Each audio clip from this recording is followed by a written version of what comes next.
Good morning, YouTube. Off on a Saturday here. Just got a short video today.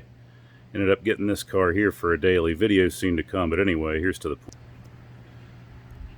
Third gen Firebird Camaro. This here is a 91, but it's all the same.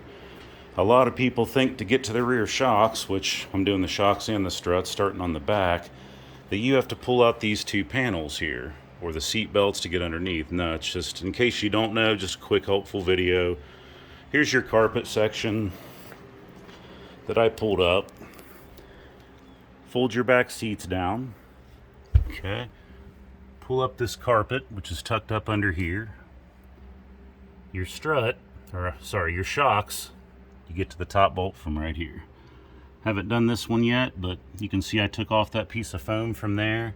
Right underneath these pieces of foam in the back. The bottom is pretty easy. Just thought I'd share.